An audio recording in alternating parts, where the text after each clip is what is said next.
Les Mario Bros de nos âmes torturées, du 15 octobre 2018. Il faut garder à l'esprit, pour commencer, deux informations fondamentales. Premièrement, les systèmes sont conservateurs par définition. Toute information perturbante sera d'emblée rejetée afin de conserver l'homéostasie du système, qu'elle soit ou non néfaste. Seuls les systèmes humains complexifiés, pouvant donc admettre plus de perturbations, sont à même de marquer un temps d'arrêt pour examiner la perturbation calmement au lieu de la rejeter d'emblée, parfois sous couvert d'ouverture d'esprit et de réflexion. C'est une rétroaction négative. Cela demande, pour l'humain, un travail spécifique.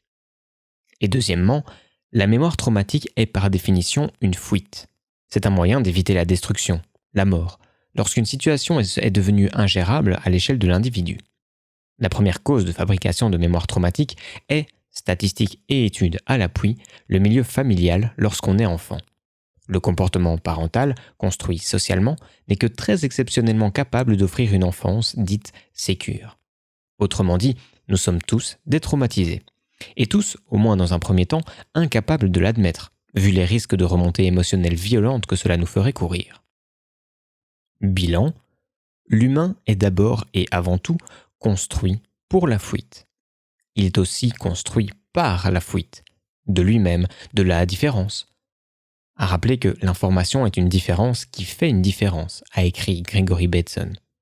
L'humain, face à une perturbation, une information dérangeante, va, s'il le peut, se battre pour retrouver son équilibre, sa logique interne de relation à soi, aux autres, au monde. Ce qui signifie se battre pour imposer sa logique, écraser la pensée adverse, peu importe sa valeur. S'il ne le peut, il fuira. N'oublions pas qu'il a été éduqué pour réprimer ses émotions, fuir en lui-même, éviter. Bien souvent, il se battra pour fuir, pour éviter ce qui pourrait faire remonter des émotions refoulées, pour éviter l'effort d'avoir à reconstruire son équilibre ou le risque mortel de le voir détruit totalement, sans espoir, alors qu'il lui permet au moins de survivre. Il est normal que les règles de constitution de soi nous apparaissent insupportables lorsque, bâties pour nous fuir, ayant passé parfois des dizaines d'années à nous éviter, nous les recevons soudain en pleine face par le biais d'un porteur d'informations. Se rencontrer soi est, pour les fouillards que nous sommes tous, une des rares violences que nous refusons de vivre. Du moins, nous le vivons comme une violence, car aller à la rencontre de soi, c'est aller vers ce qui est enfermé en soi pour cause de souffrances inconcevables. Celui qui nous fait prendre conscience de cela est alors perçu comme le pire des bourreaux. Il est le plombier de notre humanité, qui nous invite à stopper la fuite.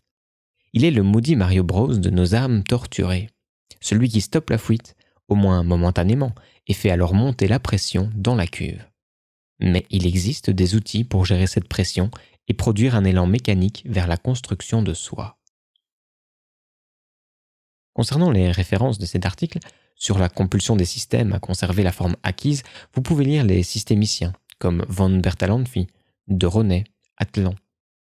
Le neurobiologiste Pierre Carli, qui explique comment le cerveau veut, comme le dit Van Foerster, computer une réalité stable. Si vous ne vous complexifiez pas, comme ferait Edgar Morin ou Henri Atlan, vous serez nécessairement victime des déterminismes qui vous rendent obtus et cons, et dangereux pour les autres, qui devront se soumettre pour garantir la constance de votre conception du monde. Sur la mémoire traumatique, vous pouvez lire Catherine Guéguen, Muriel Salmona. Vous disposerez des études en neurosciences qui expliquent sa constitution. Sur le milieu familial, comme premier constructeur de trauma, et le plus souvent en pensant bien faire, lisez au moins Olivier Morel, qui est le président de l'OVEO. Sur le beau métier de plombier et la moustache de Mario, lisez Les aventures d'une clé à molette moustachue par Lemmy Kilmister.